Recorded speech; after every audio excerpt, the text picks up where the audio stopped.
Hi, this is Brittany Miller with Brittany B Media. How are you? I'm doing great. How are you today? I'm good. Now, please verify for me. Is it Brad Alden or Brad Alden? Alden, A-L-D-E-N. Good. Now, is that a middle name? Yes, that's my middle name, Brad Alden. Okay. What made you go with the first and middle and not the, normal first and last? Oh, that's a good question. Well, for an easy answer would be it's just easier to remember. My last name's MOWRY, and people pronounce it MOWRY, MOWRY, so we just said Brad Alden. But, yeah, that's indeed my middle name. You've been creating music for a while now, starting in the rock world and now embracing contemporary Christian music. Tell us about how you got started in the music industry initially and how you transitioned from rock to contemporary Christian. Absolutely. It's all I ever wanted to do out of high school was play music, and I started out playing in pop and rock and any kind of band actually, but pop and rock were the main things. I went to school for music after high school. How I transitioned into Christian music was I went through a really difficult divorce. My ex-wife moved in with a new boyfriend. My kids moved from California to Florida, and it was on a personal level, emotional level, and financial level, just my rock bottom. So it started there by somebody inviting me to church, and I had never seen anything like the kind of contemporary worship and relational faith that we're involved with now. So it was completely life-changing, and I got involved in the worship team at a large church in Los Angeles, and over the course of a couple of years serving through a really broken phase in my life, I just, God kind of grabbed a hold of my heart and clarified that this is what He intended for me to use my passion and joy of music to serve Him. So now I'm pretty sold out to indirectly or directly serve God in every aspect of our efforts in music. Wow. Tell us your personal story behind your latest single, Lord of All, that came out October 26th, and the takeaway message. How does it compare to your upcoming album? Well, Lord of All is a very special song for my wife and I. My wife's name is Danielle. She's actually here with us. Lord of All is a song of gratitude. It was written in a state of worship. Even the guys in the band at the time were part of the worship team I was working with, and the story of Lord of All is God meeting you right where you're at in life. And that was an important experience for me because I thought that you had to maybe know more about the Bible than I knew, or I thought that if you're living outside of what God says is right, He wouldn't accept you. And the message of Lord of All is God meeting you right where you're at, even if it's in a mess. When you're ready, He's waiting. And that was a big relief. And it's a joy to know that we have a God that never gives up on us. He never fails us. And the song's kind of based around that concept. Okay. Now, backtracking, was it hard for you transitioning from the rock world to Christian contemporary? Not really. It wasn't a choice. It wasn't, say, a marketing choice or something like that. My life was completely transformed when basically the wheels fell off in life, and I was invited to. The only thing I really knew how to do, other than if there was some kind of work to be done, was play music. So the guys at this church just got me involved because that's what I knew how to do. And in that process, just healing began. So it was more of it started as a form of recovery, even for me, just to serve through worship. And then I've learned. It's funny because this is an interesting point, is that when I was younger and my pursuit was music, there were a lot of dead-end streets and a lot of empty feelings. And when I started to do music sort of palms down, more what can I give rather than what can I get, God's opened up so many doors that it's remarkable. What were some of your biggest inspirations in developing the new single? Biggest inspiration, just on a personal level, would simply be I think the power of worship, the fact that one of the biggest things that we hope people will recognize in this song is that God will, there's a purpose and an intention for each one of us. We all have a ministry. We all have an audience that we speak to. We all have people that need whatever gifts we've been given. And I think that's the biggest inspiration for me, that this witnessing other people, called in their blessing, that are enjoying God's purpose and then falling into it on my own. I pray that my wife and I, as we minister around the country or even internationally, that people could see that, hey, if they can do it, look what God's done in his life. That's why we're very transparent, that we've lived a very worldly life. I've had a divorce. I've been through drug addiction. I've been through plenty of tough situations, but God is greater than those things. And I never knew. So we hope to be an example and a witness of God's transformative power. Okay. Would you say that's the one message you would want people to take away from that, is just because you saying that you went through divorce and drug addiction, would that be the one message that you want people to know, is that no matter what you've been through, God still loves you, God's still there, to help and heal you? If not, what is the one message that you want people to take away? It's never too late. If you're breathing, if you still have a pulse on this planet, then God has a purpose for you. That's basically the simple message. He'll meet you where you're at. If you're in a mess, he'll meet you in that mess. He's the Lord of all. He's the Lord of everyone and everything. Now, your wife, who's beautiful, by the way, Danielle Mowry, sings alongside you on Lord of All. What was it like working together musically? Thank you for asking that question. I met Danielle not online, not in a bar. I met her because I volunteered to serve and lead for a night of worship in Long Beach for a church plant. And her father was there pastoring, and he invited folks from the local church to sing backups, and she was one of them. And so we met in a really, an excellent way. I couldn't imagine a better way to meet someone like that. But she's basically my purpose partner. She sold her business when we got married. We worked together. We own a denim supply company. We worship together somewhere every week. We write songs together. We pray together. And I feel like now, because I've lived a non-God-centered marriage, and there's nothing like not only a God-centered marriage, but also the opportunity to worship together with your wife. Now, that doesn't have to be leading worship in music, but just keeping God at the center. It's a game changer. And now I don't know how people make it without that, personally. Tell us why you're excited about this new phase in your musical career. Because it's given purpose to everything we do. Thank you for asking that.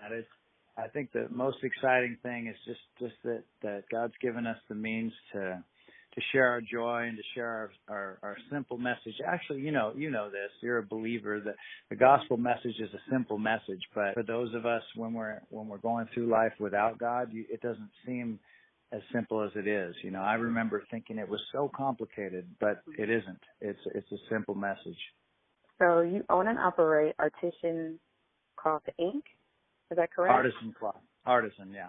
Artisan, okay. And the Jeans Project, can you tell us about those and how it's influenced your musical career? Yeah, Artisan Cloth and Jeans Project are kind of under one umbrella. Artisan Cloth is our parent company, and it's a denim supply company. So my wife and I develop denim from Japan, Thailand, China, and Mexico. We have a showroom in Los Angeles and New York, and basically we work with designers of probably every jeans brand you can imagine, from mass market to high-end boutique brands. And we started the Jeans Project with those resources, since we know jeans manufacturing and we know denim washing, the creative side and technical side, and we have access to the greatest fabrics. We partnered with initially with Matthew Barnett at the Los Angeles Dream Center the idea was, how can we use some of our resources to help make a difference for people initially going through rehab and transition in their discipleship program. So Jeans Project was a cause-driven brand, and the idea was we would go play at churches and have a denim pop-up shop after service, and with every sale of the jean, a large percentage of that would go back to either the Dream Center or that church's ministry.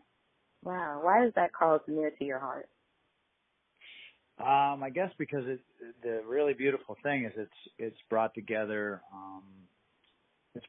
both parts of who we are. You know, I've always loved music, and I fell in love with fashion, even though it was a job I fell into to sort of support my daughter when she was born.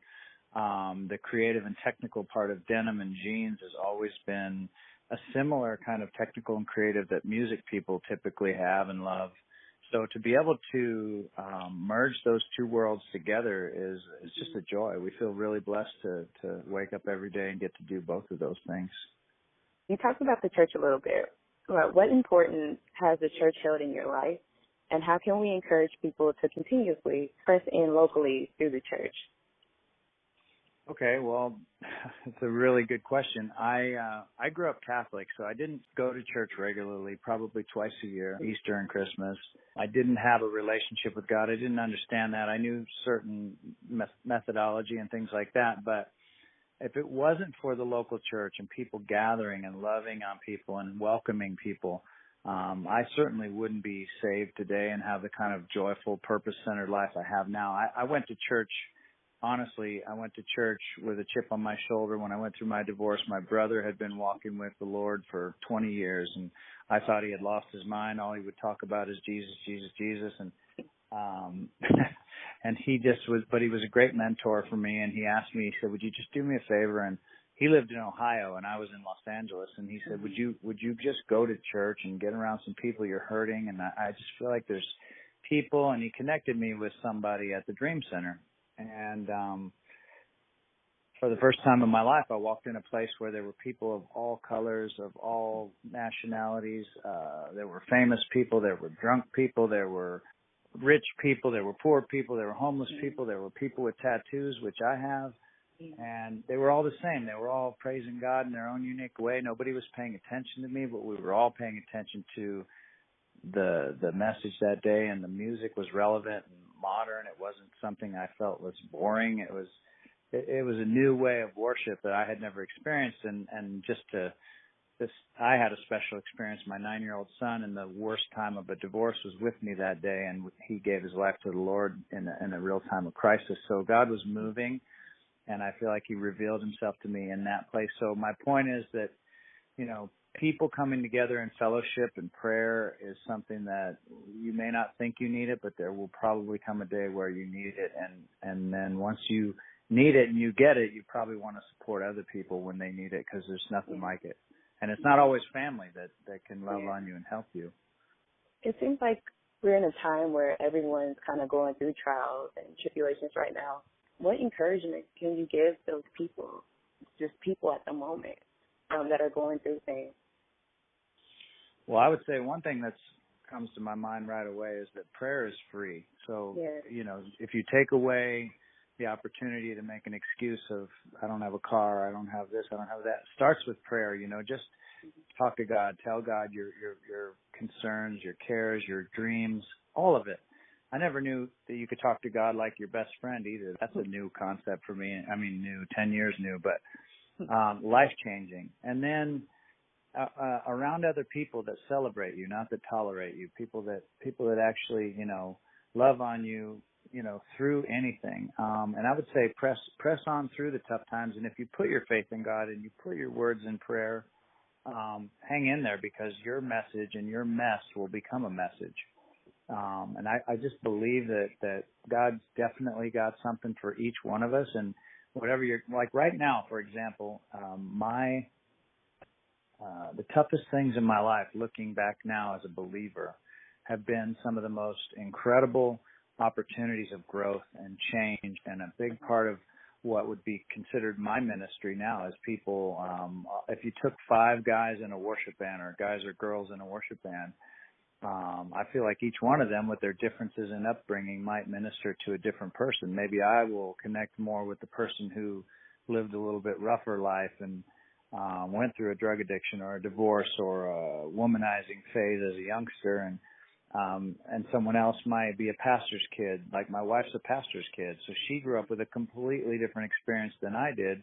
Together we're united, and I think we're a pretty pretty awesome force for God when we're worshiping. I hope so. But yet she resonates with not only females, but a different type of person than I might. And collectively, that's really special. Let us know if you have any upcoming tours, and where can we see you? Where can we find you on social media? Oh, thank you for that. My Instagram is @the_Brad_Alden, and then Brad Alden, ALDEN. We have a website, bradalden.com. We just, as far as tours, we have a tour we're working on called The Unfiltered Gospel, and we call it that because we're being really raw and testimonial with an hour's worth of music, including our new single. But we just played music in Baltimore yesterday. This weekend we'll be in Long Beach at a church called Lifevine Ministries for H12 Women's Rally on Saturday. Okay. The following weekend we'll be in Niles, Ohio at Rust City Church. 3 days after that, on November 14th, we'll be at Eagle Rock Church in Pickerington, Ohio. November 25th in Merritt Island, Florida at East Coast Christian. November 30th at Coastline Community Church in Indian Harbor, Florida. December 2nd, Indian Harbor, Florida. And then we'll be at Home Church in Canada in the beginning of January. So there's a lot of really great opportunities to connect if people are in those areas. And if you stay in touch with us at the Brad Alden or bradalden.com, that'd be wonderful to meet whoever might be blessed by our testimonies or our music, and we'd be joyful if people download Lord of All and they're blessed by that. Okay. All right, Brad, I want to thank you so much for taking the time out to speak with me today. Please let your wife know she looked beautiful at the Dove Awards. I saw that dress. It was You just nice. let her know. She's very Say hi, Danielle. Thank you so much. You look good on that red carpet, okay? Thank you. Wasn't that dress the bomb? It was. I'm like, is that camouflage? Like that? Yeah. That was different. I like that. Yeah, as soon as I saw the camo, I'm like, I want to do that one. that was nice. That was nice. Thank you. Thank you guys for taking the time out to speak with me. Please keep in touch. And also, I can't wait to see, I'm just amazed. I can't wait to see what God does with you and your music and how it's going to touch people and affect their lives. Again, thank you for speaking with me. Thank you. Thank you so much. And it's a joy to connect with you, too. We're going to follow you on social media and keep up with you. Download Brad Alden's latest single, Lord of All, available on all music platforms.